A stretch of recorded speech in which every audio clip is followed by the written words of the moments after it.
For the past month or 2 or 3, I've been replaying Tears of the Kingdom for the first time since it was born back in 2023. And damn dude, I forgot how much I love this game and just how much stuff there is to do in it. This is a big ass game. I think you already know that this game is critically acclaimed and all that junk, and yeah, rightfully so. One of the many glowing reviews I remember reading around the release of Tears of the Kingdom said something like, "I don't know how the Zelda series can ever top or follow up this title." And, well, I can think of some ways. Replaying this game has let me analyze it in a more critical way now that the honeymoon phase has worn off. And so today, I want to talk about how I think the next big 3D Zelda game can improve upon Tears of the Kingdom / Breath of the Wild. I don't know, these games are like a family. It's hard to talk about one without the other. But speaking of previous titles, let's first look at things the next open world Zelda game should bring back from the past.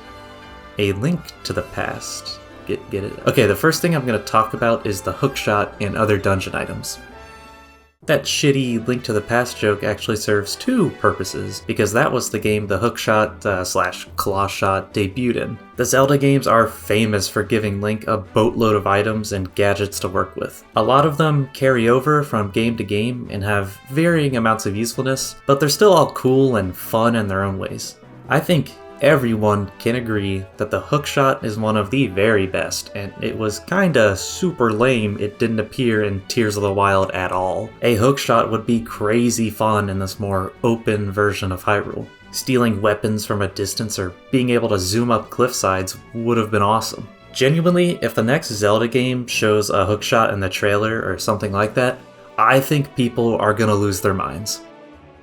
But moving away from specific items, because there are too many to go over, what I mainly want in the next Zelda is a change to how dungeon items are handled. Breath of the Wild and Tears of the Kingdom both had items or things you got from completing dungeons, but they were a bit different. Breath of the Wild's champion abilities were cool little power-ups that were naturally added onto Link's moveset, the best of which obviously being Revali's Gale. But then, Tears of the Kingdom turned them into little sage buddies that fought alongside you. Kinda cool, but then you had to run up to them and press A and junk if you wanted to use their little ability. It was a bit annoying and clunky. I don't ever use the sage avatars because I don't want to deal with some ghost running around my screen. I hate ghosts. The only ones I occasionally use are Tulin's Gust for paragliding, which is very useful to be fair, and Minoru's Construct because it's a cool ass robot you get to ride. Fight back! Fight back! And in all honesty, Minoru's Construct is one of the coolest items in the Zelda series. My point though is, I think moving back towards traditional dungeon items for the next game would be ideal. At the very least, have the items or upgrades be more similar to the champion abilities and not the sage abilities. Also, please keep the awesome ability wheel thing where you just simply hold down L and select an ability from there. It's just so much quicker and so much easier to access all your gadgets and doodads from that. One thing I was microscopically disappointed by in Tears of the Kingdom was that they kept the shrines system, but now they're Zonai, Shrines of Light, instead of Sheikah Shrines. The shrines aren't bad by any means, like they are designed perfectly, but we already had 120 of them in Breath of the Wild, not counting the DLC. I was just hoping for something different. I think having a bunch of mini dungeons serve as the way to get heart containers and stamina vessels is cool, but it is time for something different. Also, if Nintendo doesn't have to make like a billion different shrines, they could probably put more time into developing more traditional dungeons. One of my earlier memories in Tears of the Kingdom is seeing this giant castle structure in the sky. I would later learn this was called the Zonite Forge Island. This thing looked huge from the surface, and unlike any of the other sky islands I had been to. I was really hoping it was some kind of secret optional dungeon because it is not very easy to get to. But no, it's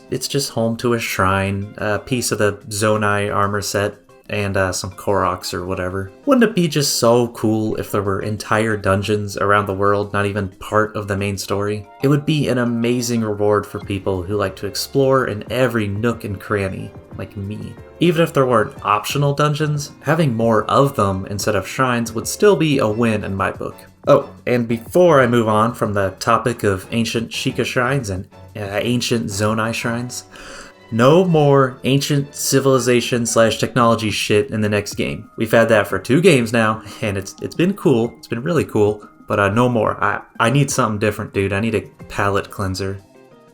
On the topic of exploration, I was so glad that Tears of the Kingdom added caves all around the world. Screw the depths and the sky islands, these might be my favorite thing Tears of the Kingdom did to expand Hyrule. Caves are so cool, and I love how they are one of the main ways you find armor sets and other fun items, like bomb flowers. It just makes you want to go in every single one of them. I always thought that an easy way to expand the world in the sequel would be to add underwater exploration, something a lot of previous Zelda games had. Link could simply go deeper underwater, whether it was by using the iron boots or swimming like a normal person. But, as I'm sure you know, Tears of the Kingdom did not go this route, which is fine, I suppose. I thought for sure they were going to add like a water temple under Lake Hylia, but they didn't. It's in the damn sky.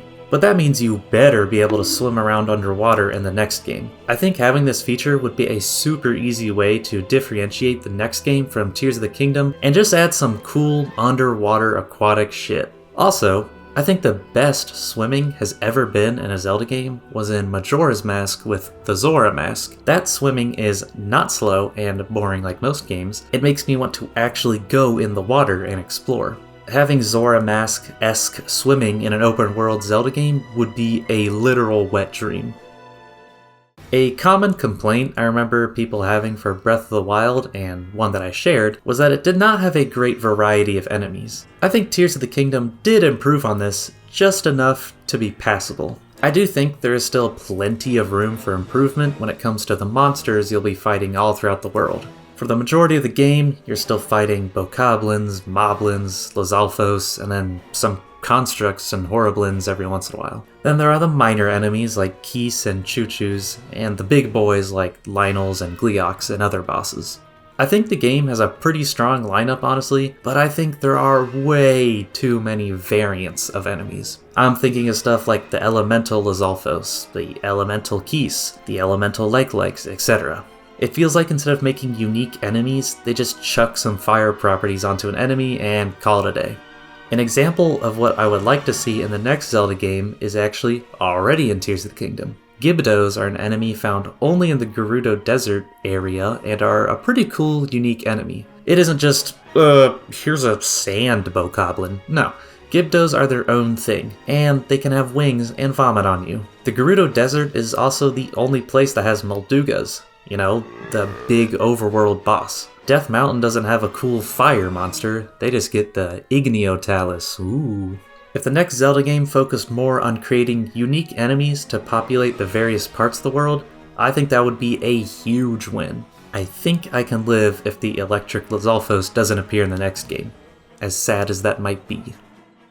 Pretty much everything I have nitpicked about until this point has been about the gameplay of Tears of the Kingdom. And, well, that is what I care about the most in a video game. I want it to be fun to play. Also, everything else about Tears of the Kingdom is nearly perfect. I don't really have any critiques for the music, presentation, sound design, etc. They are all simply incredible and pretty much expected from a Zelda game at this point. But one thing I didn't mention in that short list was the story, because I do have some critiques about that. What I really want in the next Zelda game is a story and a plot that actually takes place in the present. I'm not too sure how to properly word this, so let me break it down a little. Breath of the Wild takes place 100 years after everyone died and Link almost died. He doesn't remember anything and has to slowly uncover his memory and free the divine beasts. A lot of the plot and story and lore surrounding Breath of the Wild all takes place in the past before Hyrule blew up. In Tears of the Kingdom, it is kind of a similar story. Instead of recovering your memories as Link, you recover Zelda's memories and find out what happened in the super ancient past with Ganondorf. All Link does is get his friends together and go beat up that Demon King.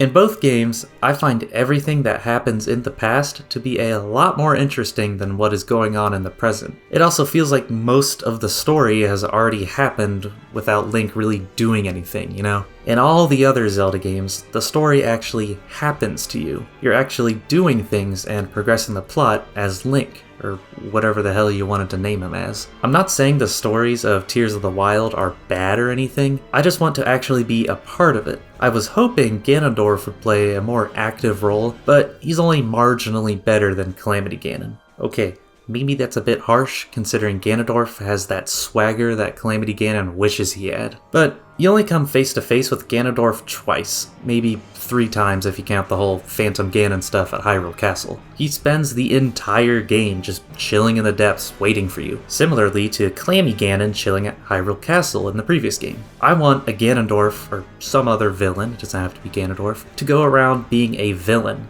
And in this game, Ganondorf only does that stuff in the past with Zelda. I mean, he kills Sonia with his bare hands, but it doesn't mean that much since you're watching it happen a billion years later. I think every other Zelda game does this better to some degree, and it's something I think can be improved upon in whatever follows Tears of the Kingdom. Hopefully that all made sense. I'm not an expert on storytelling or anything. I just want a bigger sense of urgency. I think that's the word I'm looking for. The best part of Tears of the Kingdom's story is the ending, when you go beat up Ganondorf in the depths with all your sage buddies. Not only because it's an amazing spectacle, but also because Ganondorf finally gets to face off against Link and lay down some awesome one-liners. I wish he was a bigger part of the game because, honestly, this version of Ganondorf is unbelievably cool when he gets his chance to shine. Regardless, I will reshape this world as it was meant to be.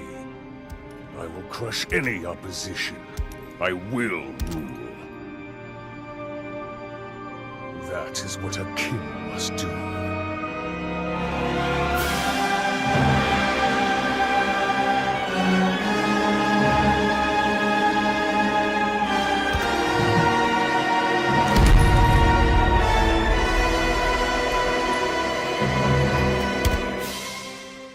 And now, I think that is everything I could think of that I feel would make the next Zelda game even better than Tears of the Kingdom. Obviously, all these things are very nitpicky and barely even problems with the game. This is without a doubt one of my favorite games of all time. It almost feels like it was tailor-made for me. It's kind of scary. But when you love something, you're going to be critical of it because you want it to be the best version of itself. It is absurd how high quality nearly every entry in the Zelda series is, and I want the next big 3D title to keep that tradition alive. As always, feel free to leave a comment if you have any ideas that could improve upon Tears of the Kingdom. I'm interested to see what other people think and see if my ideas are awesome or suck balls. Thank you all so much for watching, and have a good day.